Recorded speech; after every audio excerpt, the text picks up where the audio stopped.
All right. All right. Good to go. Hello, everyone, and welcome back to the introduction to Adobe InDesign. Today, we're just going to pick up right where we left off in the morning session, finished going through that toolbar. Let me just get my screen shared and we'll just go straight into it. All right, here we go. All right, so the last tool that we went over in the morning session was the gradient tool. So we're just moving right along. We're going to do the gradient feather tool. The gradient feather tool is a pretty neat feature. It's pretty much what it sounds like. It's just another way of doing a gradient on the in Adobe InDesign, but it's a little bit different. I'll show you. So I just have a black, actually, no, let me make it a different color, a black square. Let's make it a cyan square, just so we can really show what this actually is. So with a regular gradient, you pick two or more colors and they slowly kind of blend into one another and it creates a gradient effect. But with the gradient feather tool, it's a little different because instead of feathering from one color into another, it fades opacity. So from one end, it has it at its highest opacity, 100% opacity, and it slowly feathers into 0% opacity. So it's kind of a neat way of having this cool feathering effect from visible, very visible to nearly invisible. And you can do some really cool effects with that, especially on things like logos and text and stuff like that. Or like a banner on the top of a web page or something similar. So that is the feathering gradient feather effect. We have next up, we have the note tool. The note tool is kind of funny because I don't think I have ever actually used it. Granted, I have definitely never done something that it really shines at. Like I can imagine you doing this with anything that's very text heavy, like a book or an article or something like that.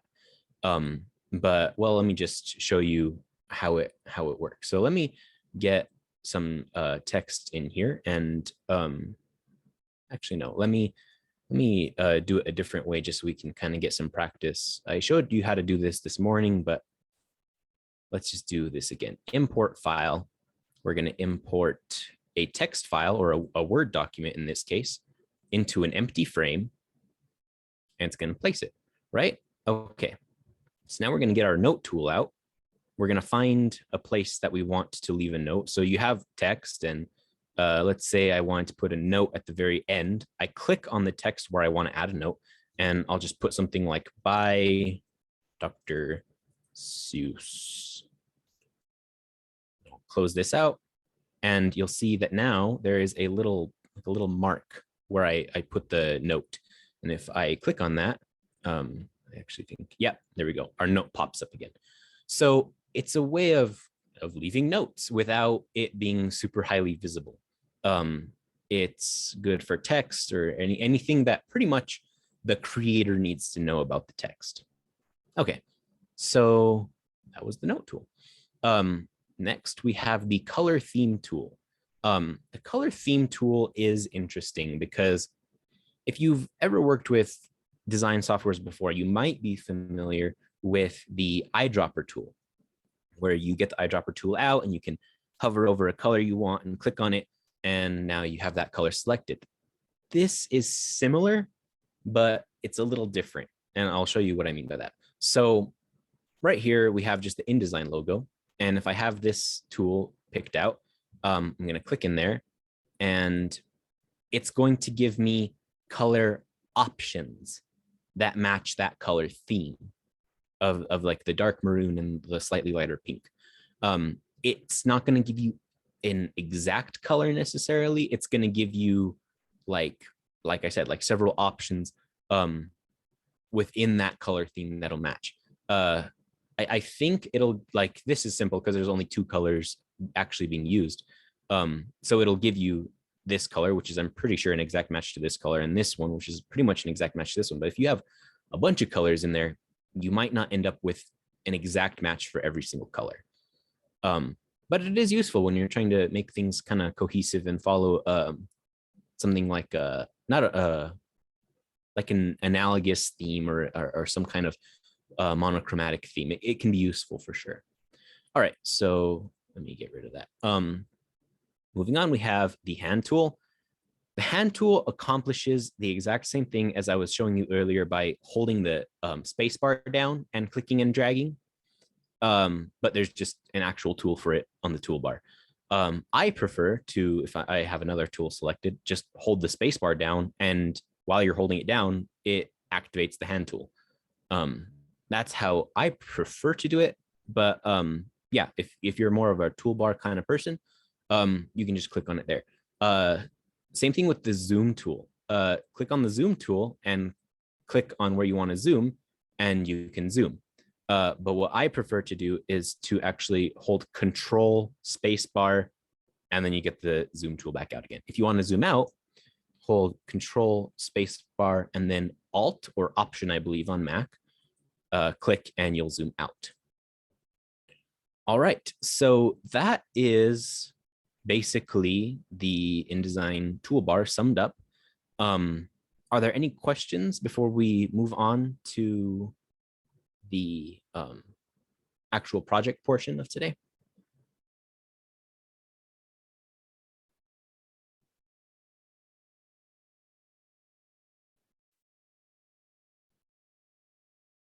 All right. If everyone's good, I'm just going to make like a couple more side notes on the way that Adobe InDesign works. Unfortunately, if you've been in any of the other Adobe sessions, you're going to notice that the keyboard commands are not necessarily the same in Adobe InDesign. In some of the other Adobe apps, you can hold Control space bar, and then you can actually click and drag to zoom in. But that's not going to work in Adobe InDesign. If you were to do that in Adobe InDesign, you'd get this happen. Control space bar, you're going to get your little magnifying glass, but if I try and click and drag, it's going to give me this weird box. And what that's doing is when I release, it's going to zoom into what was within that box. So that's just a little distinction to make. If you see me accidentally do that, it's because I'm just used to the other apps. But you can still just click. It still gives you the magnifying glass, but the whole clicking and dragging function doesn't quite work. Okay, so moving on. I want to talk to you guys about something to do with branding. We talked about it a little bit this morning, branding, establishing a branding identity, and where to kind of start and where to think of branding in terms of like brand theory. But now we're actually going to do it. So let me just close this. And we're going to see some of the things we're going to be making today. So we're going to be making a flyer, a business card, and a menu for a fictional diner. Okay. Flyer, just a simple flyer. Business card that matches, the theme more or less, and then a menu of the actual diner itself. So we're going to do that. We're just going to jump right into that. Actually, no, before we jump right into that, let me share with you guys a little bit of something. Let me stop sharing real quick though and pull it up just to make sure that they're all working right, because I was having a little bit of trouble with them displaying right earlier. Okay. So when you are getting set up for your brand, it would be wise to do something called like basically find images that give you inspiration for the brand you're trying to build. So I'm making a fictional diner, and I knew going in, I wanted to make it kind of a retro feel, kind of like an old time feel, because I think retro when I think diners a lot of the time. And so I just went online and I kind of just looked around the internet and Pinterest, Google Images, Unsplash, websites like that, just trying to find things that struck me as being on brand with what I was trying to make. And this is what I came up with. And I'm going to kind of walk you through my thought process in doing that. So right here, it's like an old arcade. It's just a picture of an old arcade, but something about it felt on brand to me.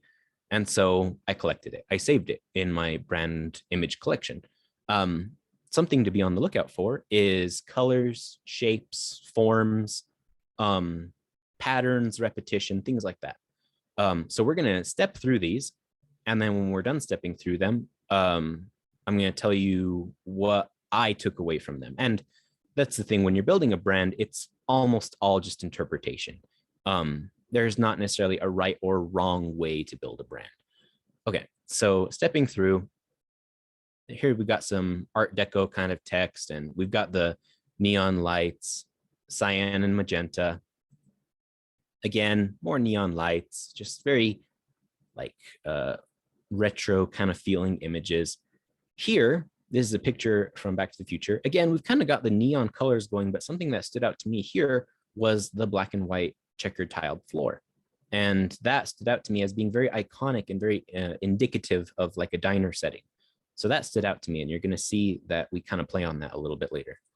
Again, checkerboard floor, magenta neon lights. I felt like, what would be inside of this diner? What would be the decor? And I thought maybe a poster of some kind of fun retro kind of cars, stuff like that. That's another thing you're going to want to be thinking about.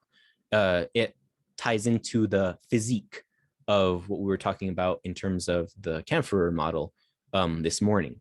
You want to be thinking of, yes, of things that kind of aren't necessarily the building. You know, it's what's in the building. It's the physical things that you think of when you think of the brand.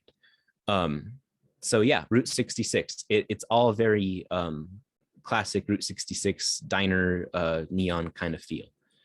Here we've got more neon lights, magenta and cyan. You're going to see are basically the color schemes for all of these, and you'll see that it's actually the color scheme of my personal logo. Just because I like that combination. It's soothing and comforting to me. And I like that. So I kind of stuck with it for my personal brand. Again, black and white checkerboard tiles. Yes, the feel of your environment, that is what we're kind of analyzing here. And I'm going to say something real quick. So when you're building a brand, you want your decisions in terms of pretty much everything you do to be deliberate. Like, you want to avoid things just kind of turning out the way they turn out and it just being kind of chaotic. Things can be chaotic and things can be abstract and things can be like not necessarily have a reason, but it's more that the reasons can be silly. Like, the reason could be, I went with cyan and magenta because I like the way they look. Like that can be the reason. Just try and be deliberate about your branding decisions, even if they're, just personal or preference or something like that. Just try and think through that. Yes, deliberate chaos. That's exactly right. Like, even if it seems like there's no reason, the reason can just be arbitrary. So yeah, that's just something to consider when you're building your brand up. This is kind of funny, but I just was looking for like restaurants that followed that kind of neon 80s, 90s vaporwave-esque kind of aesthetic, and this image came up, so I saved it. I was thinking, what kind of food am I going to be serving at this restaurant? Well, diner food. What is diner food? Well, I thought burgers, fries, milkshakes, things like that. So saved a picture of a tasty looking burger because that kind of helped me think through just everything. You want to try and think through as many things as possible. You don't have to think of everything, but it helps to just try and be kind of all inclusive. These advertisements, I liked them and I saved them because I liked them, but these were a little bit outside of theme. I just saved them because I kind of liked the way that the food was displayed and stuff like that. Here is a picture of a menu, and you're going to see that I actually took a lot of inspiration from this menu for my menu that I built. And you're just kind of keep this in mind, and you'll see kind of where I went with it with my menu. Again, kind of checkered floor tiles, neon lights. Again, like cyan, and this isn't so much magenta as it is purple, but you get some magenta over here, I guess. Checkered floor tiles, very retro looking. And here we're getting into something that you're going to hear me talk about a little bit later, and that is the concept of abstract vector graphics. There was this trend I would probably guess would be in the 80s and 90s, where vector graphics were really kind of starting to take off, and they didn't mean anything. They weren't symbolic of something. They weren't in a thing. They weren't representative of a thing. Like here, we just have swirly shapes, and that's all it is. And I was saying, like, the reason can be silly. Well, I just like abstract vector graphics. I think that they can be fun and kind of friendly and unique, and they're just simple, and I like them. So I noticed that about this. I think it's carpet.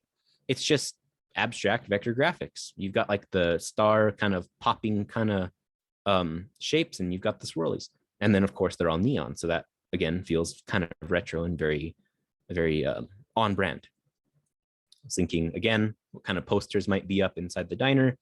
Something like an 80s movie. We got more neon lights, kind of arcade kind of feel. Just, again, like you think like maybe a VHS kind of vibe. Look at this right here, and you're going to see how I kind of took this concept and ran with it for my logo. So this very top image, kind of look at that, and we'll come back to it in a second. Again, just junk food. I was like, diners have fun milkshakes and stuff like that. That's the kind of thing I would probably have in my diner. More cyan, magenta, or maybe blue, but neon and arcadey pinball kind of deals. This is funny.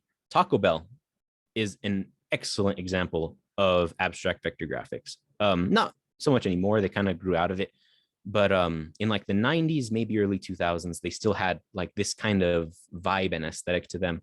And I really liked it. They didn't mean anything. It was just shapes. It was just fun shapes. And we've got the kind of magenta shapes and the tiles and stuff like that that we're seeing kind of repeating throughout all of these images.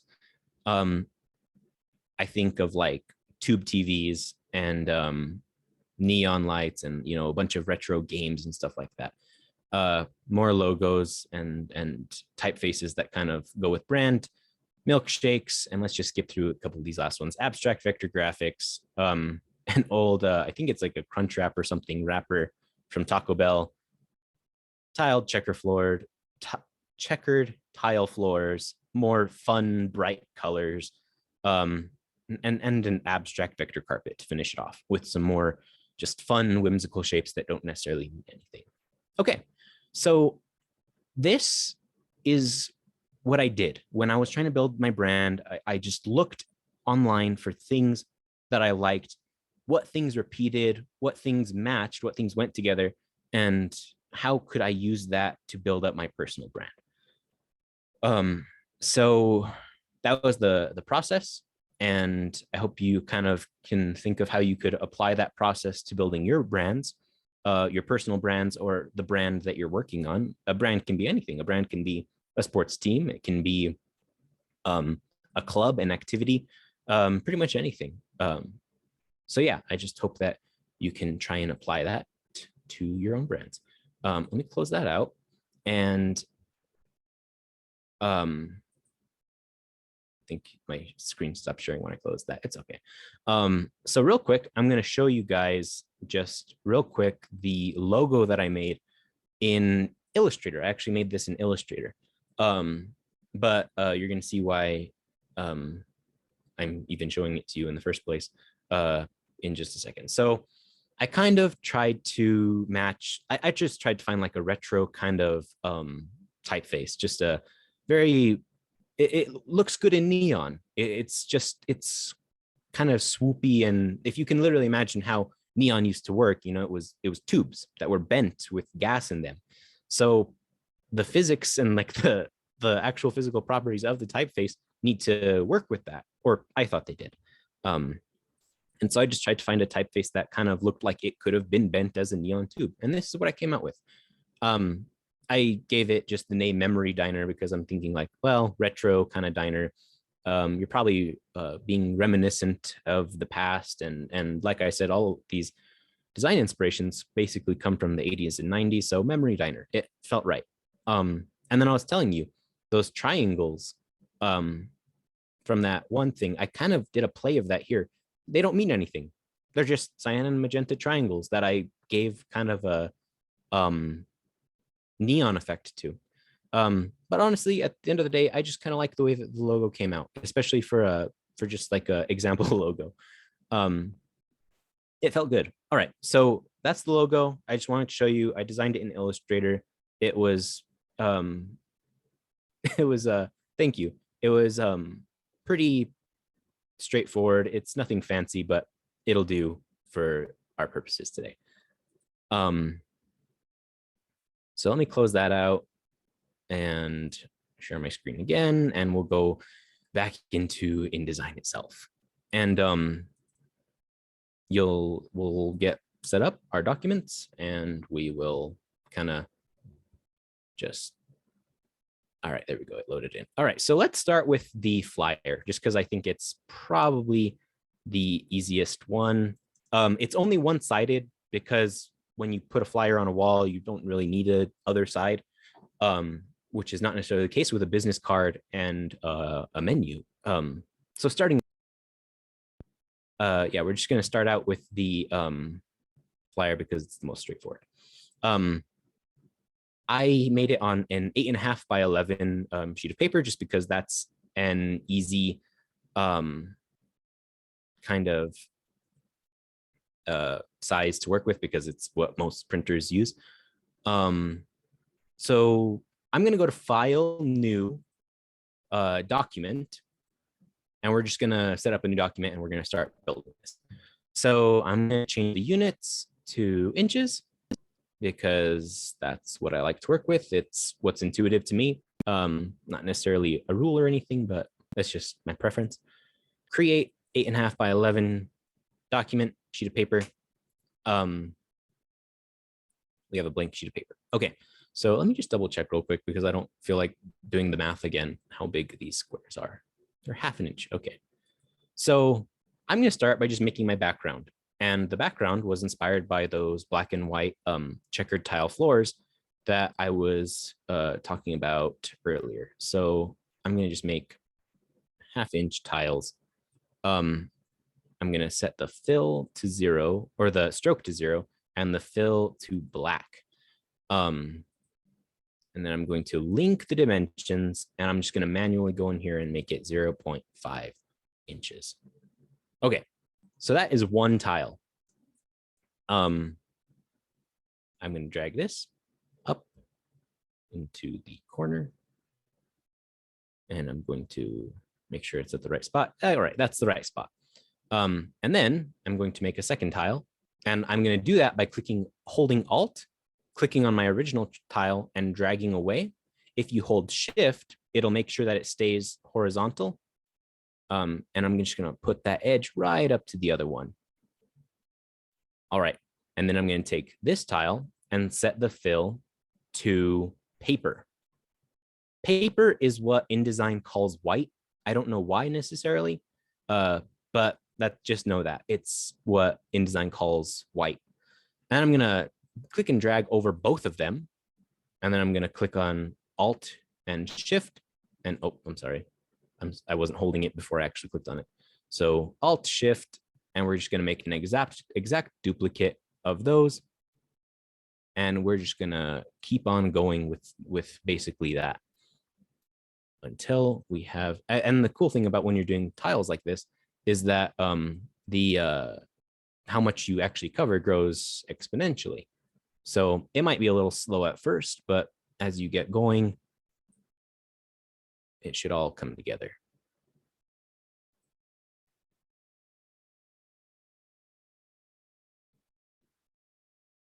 All right, and then I'm gonna drag over all of them, bring this down, and then slide it over. Click this lone tile over here, bring it to this side, and now we're set up to just keep going. Wait, why did it do that? Did I do something wrong? Oh yeah, because this needs to be white. Or paper, I should say. And now that we have 2 rows, we should just be able to do this. Again.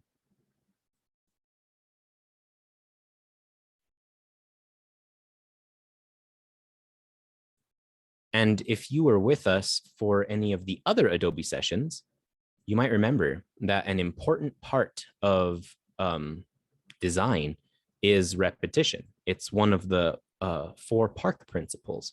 And that's essentially what we're doing here. We're finding design characteristics that we are then repeating throughout not only all of these documents, but within the same document. Is that the last one? I think it is. All right, so I think that's, let me just double check. 11, yeah, that's right. Okay, so now we've got a checkerboard. But the unfortunate thing about checkerboards is that if you were to try and put text on this, it'd be pretty difficult because text doesn't show great. You would either need to make the text black or white or some other color, which I don't necessarily want to do. And it would be basically invisible on either the black or the white tiles. So what I did just to make it simple was on the original one, I just made a tile to put all my content on. And then it just kind of becomes more of a border than a background, the checkerboards. So let's do that. I think I made it, 5 by 5 or 5.5 by 8 was the size of that tile. So we're going to do that again. We're just going to drag out I'm going to unlink it so I can just modify these directly. 5.5 by 8 inches. And then I'm going to lock it again. And then I'm going to make the fill be black and get rid of the stroke. And then I'm going to, should be able to just align to the center. Now, alignment is kind of weird in InDesign. Sometimes it just doesn't want to work. But that's okay. It's with smart guides turned on and everything like that, it's pretty simple to just do it manually. You'll get those magenta lines going up and down and side to side. And that just helps you kind of get it on the right spot. All right, cool. So now we've got just our big black tile in the center. And we're going to put our logo in. Make a empty tile for it. And you know what? It doesn't need to be exactly like the original. I'm just going to kind of start doing it a little bit more manually from here on out. Instead of checking every single time. Make sure it's centered up and down. Perfect. Looks like it's on a good dimension. Actually, no. I want it to line up with one of the lines that these tiles make when they meet each other. I want it to line up with that top edge. Okay. And then I'm going to click on my tile. I'm going to click import file.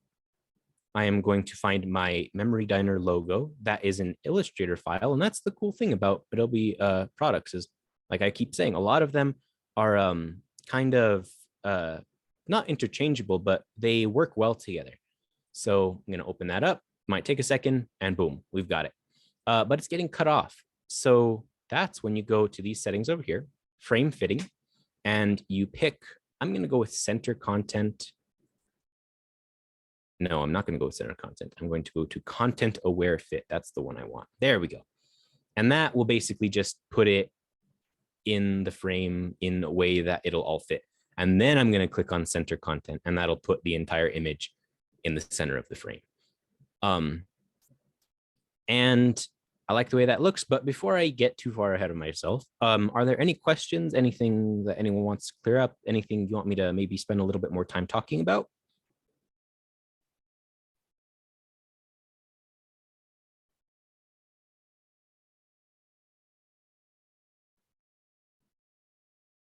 All right. And just a reminder, all of these files are available on that resources sheet that I gave you this morning.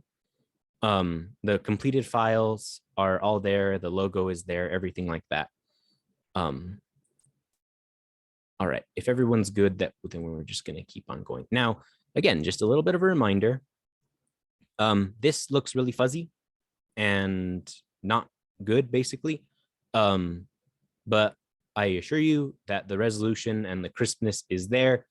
InDesign does this just to kind of make it lighter on the computer. It's not quite as difficult to process high resolution images when you're working if you just kind of make it a little bit low res.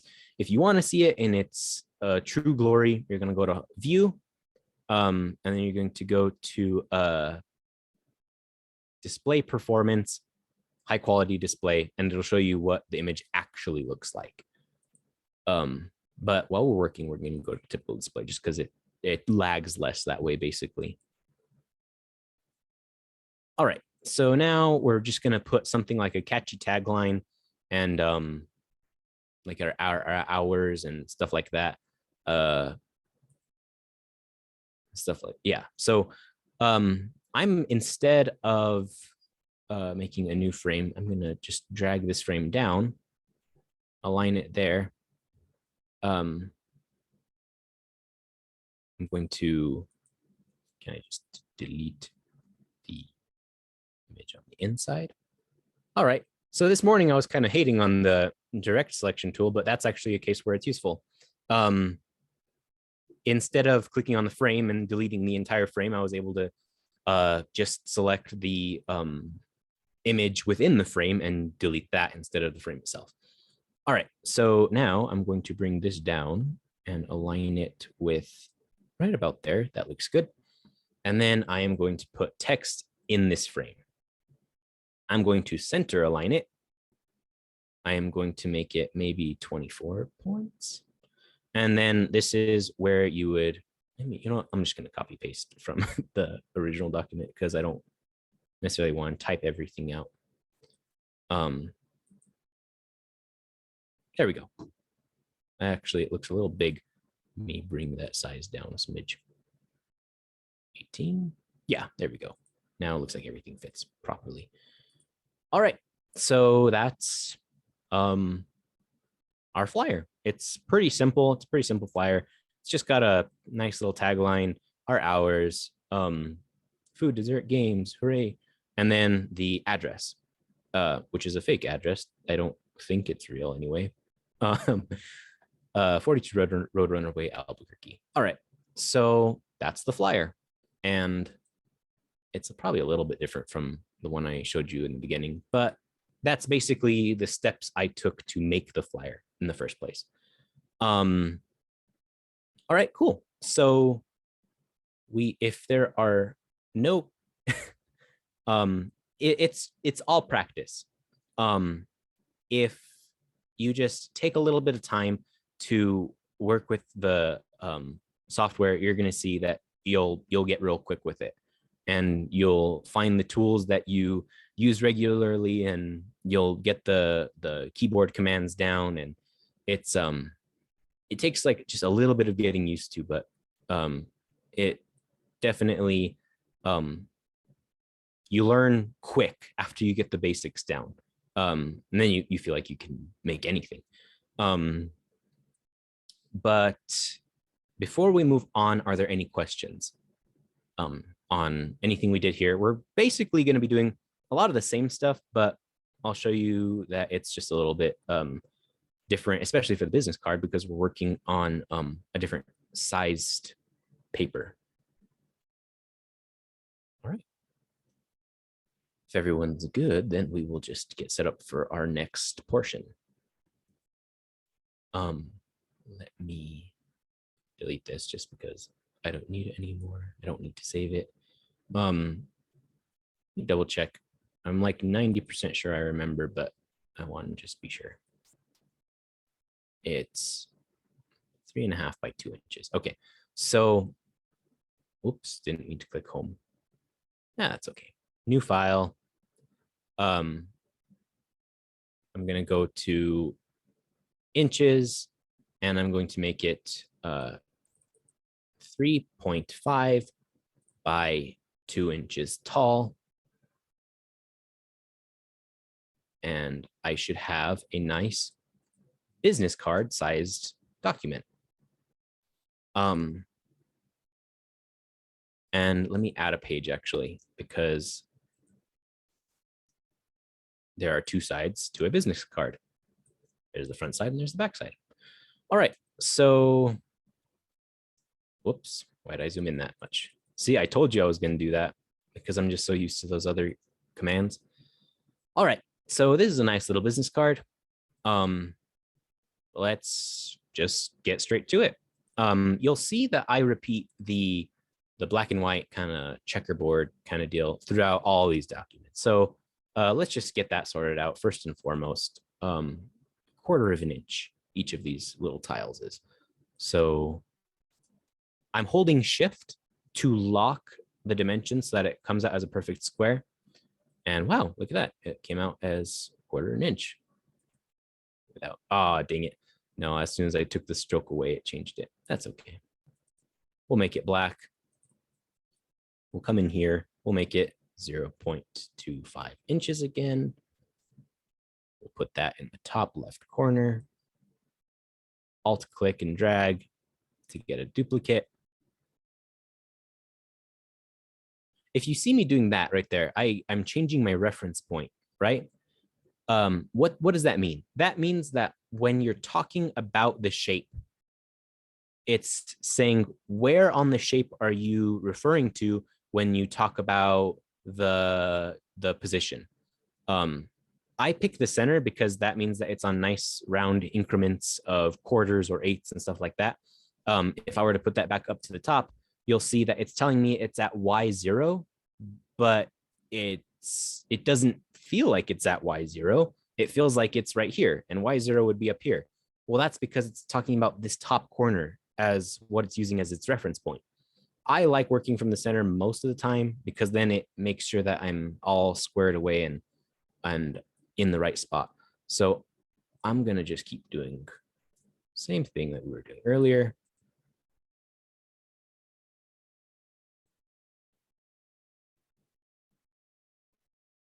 Exponentially growing this out. And then grabbing this, bringing it down, moving it over by 1. And then getting rid of these. Oh, actually, I think I need a white tile over here. You see, even though you would probably never see that white tile actually there, if you were to ever say, put this in a document that supported transparency, you would see that transparent tile. It wouldn't be white, it would be transparent. So even if there's white space, it's important to actually have a tile there saving that space as just white. Does that make sense? If that doesn't make sense, go ahead and tell me and I'll walk through it a little bit more.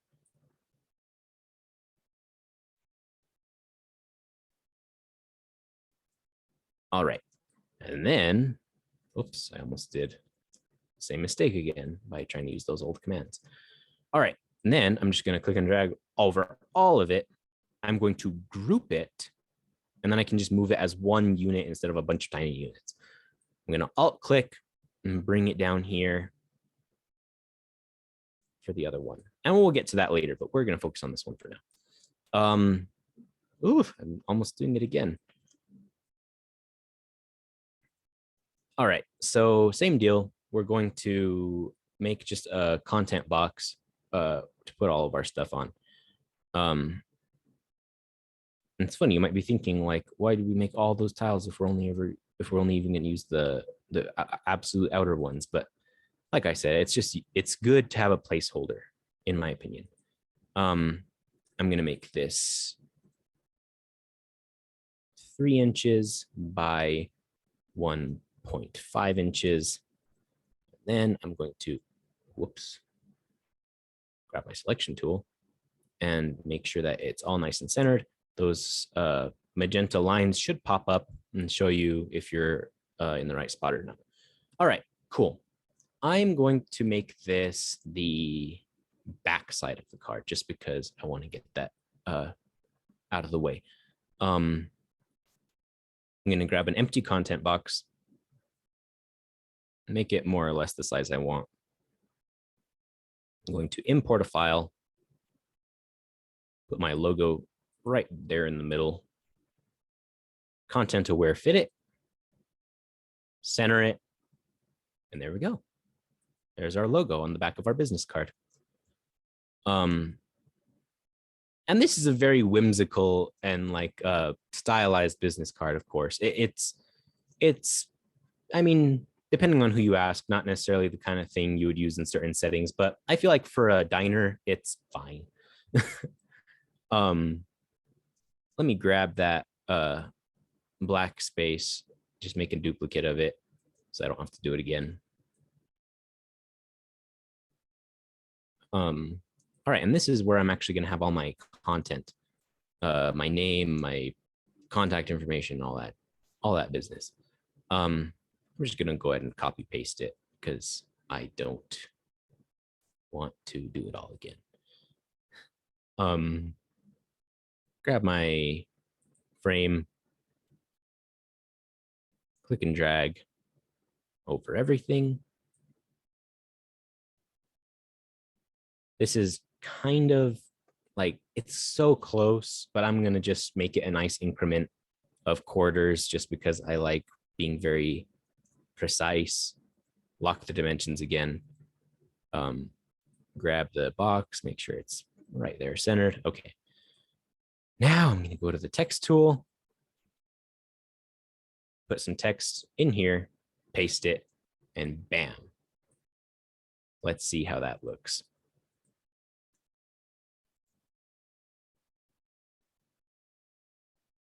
Take us through the process of selecting your typeface. Okay, great request. That's good. So, when I was picking a type, that's actually a good story. So I was, you'll see that I'm using two typefaces here. The second typeface has less of a fun story. I just tried to find something that kind of looked right and was legible because that's like the actual information. But this more flowy kind of typeface, right? That one has a little bit more of a story to it. So I was collecting brand inspiration and I was trying to find images that I felt related to the brand I was trying to build. And I found a picture of an old, was it Pegasus or something? It was a gas station chain back in the day. I don't know if they're still around. But I found the sign and I thought it looked cool and I thought it was fun. And I found out later. Diego, Yes. my dad used to have a that mobile industry that you're Yes. talking about with a big Pegasus, a big sign in his garage. Like it was classic. It was really cool. Yeah. Mobile. It was Exxon Mobil, I think. But yeah, the Pegasus sign. So you might actually know what I'm talking about. I found out that that sign that I had seen a picture of was very similar to a gas station sign that my grandfather or my great grandfather used to own. And so I was like, oh, that's so cool. And I really like the typeface. So I literally just tried to find a typeface that kind of matched it. And so, yeah, that's actually the story behind how I picked the typeface. And it kind of made it a little bit personal to me. And not only that, but it's on brand. It's like, it's from the same time period. So it was like, it fit right in there with like kind of like a retro kind of feel, 80s, 90s, maybe even a little bit of 70s, not quite too sure on the actual date. But yeah, that's actually the story behind how I picked that typeface. Diego, and once you pick a typeface kind of in your head, or you see an example, how do you go and use Adobe products to go find a similar typeface, or the typeface that you would like to find? I find their typeface selector kind of clumsy, especially if you're pulling typefaces that aren't already installed Yes. by default. Yes. So that's very true. The Adobe typeface kind of selector, it's great when it works, but for some reason, sometimes it works like a charm. Sometimes it just takes forever to load the typefaces, and that's where I think a lot of people get frustrated. So let me show you real quick. I mean, this might already be just what you're doing, but you go to your text editor. You let's select some text. Let me select this top right here. I'm using a typeface called Magneto, and the other one is Amboy. That's the other typeface down here. So when I want to find a typeface, it really depends on just how fast your internet can load it. But the way that I do it is I click on my fonts, I go to find more, I go to filters. I know that I want something kind of flowy, so I click on something kind of flowy, and that's the classification it gives. I also know that I want something pretty heavy and bold, because that will help me make things pop. Super skinny flowing text doesn't look great on signs in terms of being eye-catching, and like it's easy to like, what does that say, and stuff like that. So I select the modifiers that I want, and then I go through, and you're seeing now, right, that it just kind of takes a while to load. It's a pain, but it's kind of the only way that you can sort through fonts, and it'll do that. It'll load in like batches instead of just like slowly going down the line, like, and slowly loading in fonts. It'll load them in like big chunks all at once.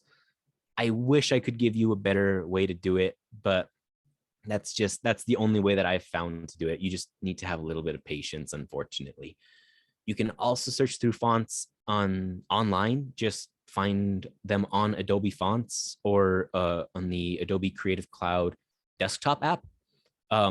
But I find that actually going into the software you're using and using the find more option is the most straightforward and useful way to find fonts that you want. Yeah, the filters definitely help at least narrow it down, right? It's still going to be a lot of going through it, but it'll help. All right, so one more document. Let's see if we can knock it out, or even if we can't knock it out, let's just try and get it as much of it as completed as possible. So let me just close this because I don't need it anymore. Don't need to save it. All right, file, new document. We're going to go again, inches, and we're going to go with 8.5 by 11. If you were really going to print this out, you might want to spend a little bit of time finding the specific gutters and margins for your printer specifically. You can usually find that in the either the printer settings, or literally just by testing, putting a print out and kind of measuring manually, also online. All right, so let's just create this document. Now we only have 10 minutes left, so I don't want to spend too much time doing all the tedious stuff. So what I'm going to do is I'm just going to copy this top bit. And since it's also an 8.5 by 11 document, I'm just going to bring that in here and make it all centered. And now we have our starter, and we can just, whoops. Okay, so I accidentally just did something, but it can be useful to know. So I'm going to show you what I just did by accident just then. If you click on a ruler and drag down, you can bring a guide out into your document. And it is an invisible line. It won't show up on the end product, but it's useful for aligning things. Like, right, I'm just going to put it at the 5-inch mark, just as an example. And now you have a line on your document, and you can use it to align things and stuff like that. Control Z to get rid of it, or I'm pretty sure you can just kind of click on it and backspace. Yeah, and it just goes away. But yeah, those can be useful if you're aligning a bunch of different elements. So let me kind of just speed through this real here. Sorry if I don't talk too much. I just don't want to run out of time before I can show you one very specific thing that I think really spruces up designs when you get it right.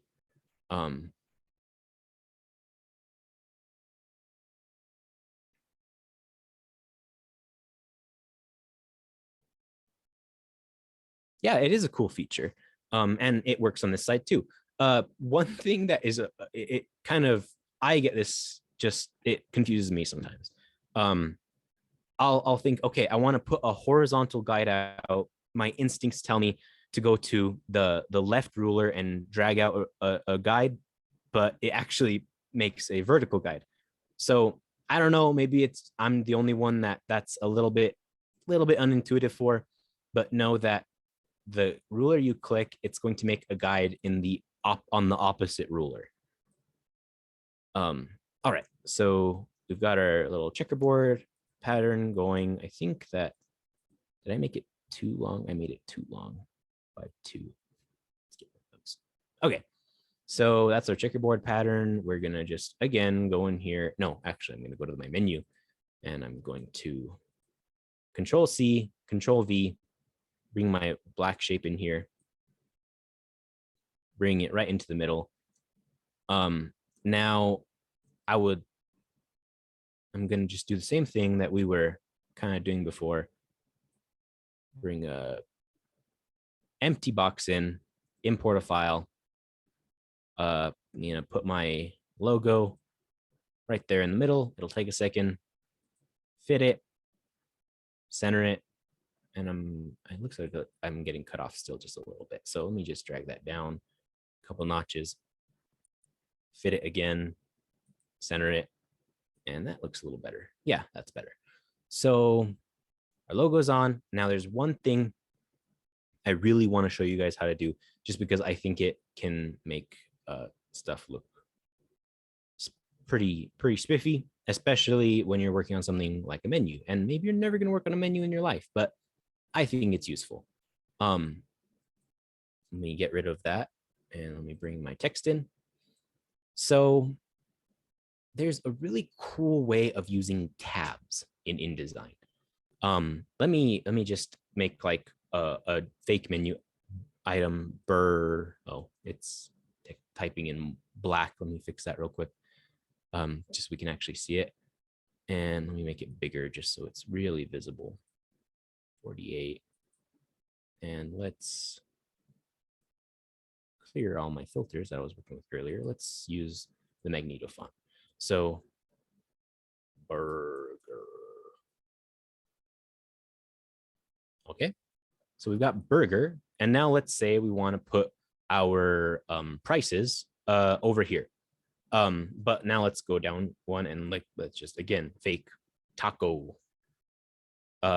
Now these are different lengthed words, so it's going to be hard to align the prices on one side.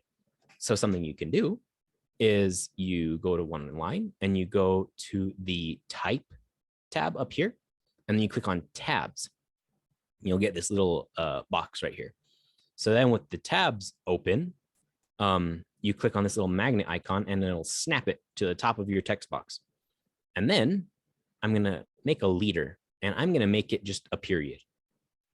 And then I'm going to go down here, and I'm going to drag my tab guide to, let's say, like right here. That looks fine.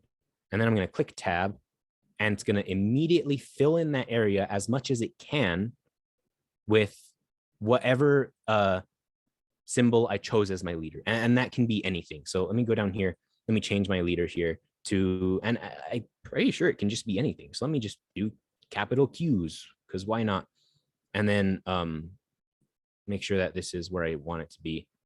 And click tab. Yeah, boom, capital Q's.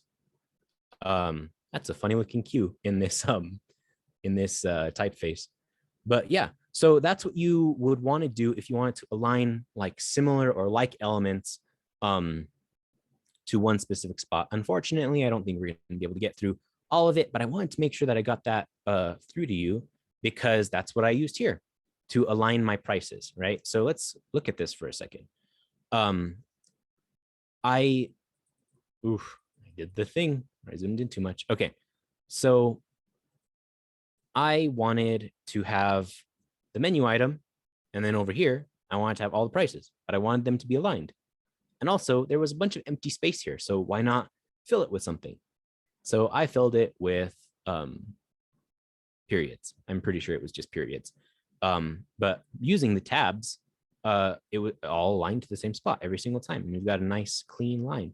And if you remember the Park principles and what we talked about in some of the previous sessions on how important alignment is, strong alignment really builds like a reputation. Like it makes it's comforting in a weird way to whoever's looking to it. If everything's scattered and you don't have strong alignments and everything just kind of looks like it was thrown together, it can look sloppy. So using tabs, we have a nice little alignment going for us. And especially if you're working on something like a menu, don't be afraid to change the size of the font. And that just means more little dots if you change the size of the font. Funnily enough, it was just kind of a happy accident that these kind of matched up. These little squares are not tabs. Those are literally just little squares that I kind of did the same thing with the checkerboard pattern of. I made long lines of them, I copied them, and I dragged them into positions where it felt right. And I used that to separate let me get rid of my tabs. I don't need that. I use that to separate out the different menu categories: burgers, sandwiches, salads, meat, steaks, appetizers, and drinks. Like I said, yeah, previously, organized chaos. This is how you kind of take some, like, this is a lot of information. Like, if you think of this being what it is, which is, what even is it? Is it 6.5 inches by maybe 7 inches? If you only account for the area that actually has content in it, that's not a lot of space to put a lot of information. So it really cleans it up if you just kind of have like organized ways of controlling it all. One last thing I want to show you is when you make an InDesign document, you get all these weird borders and all these weird boxes around all of your content. And those aren't actually going to show up in the print. And your logos are fuzzy and your graphics don't look right and all that. This is all something that InDesign does for the designer to make sense of their document. And on top of making sense of their document, it makes everything run smoother. So if you wanted to see what this is actually going to turn out to be, you're going to click on View, and you're going to go to Overprint Preview, and that should take away all those guides, and just make sure you're not hovering over it or it'll show the guide again. And let me zoom out one more, and you will see what the menu or whatever document you're working on will look like if it were printed, or if you had exported it, saved it, anything like that. That is what it'll end up looking like with no guides. Your graphics are going to be as high resolution as you imported them to be, and all that. All right, so that pretty much, oh, and then this is the front side of the menu. I'll just show you that real quick. So we're about out of time. Are there any questions, anything, comments, concerns?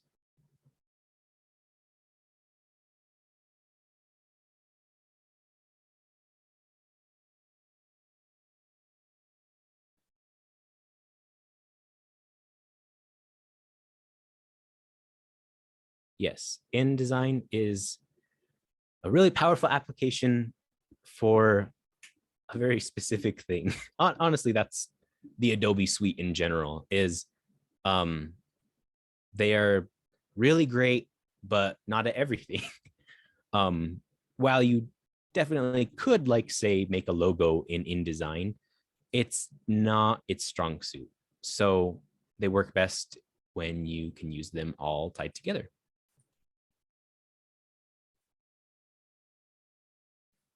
All right. Well, thank you everyone for coming. And I think we lost one person about halfway through. But yeah, thank you for joining us today. I hope you learned something, and hope to see you in the next Adobe training.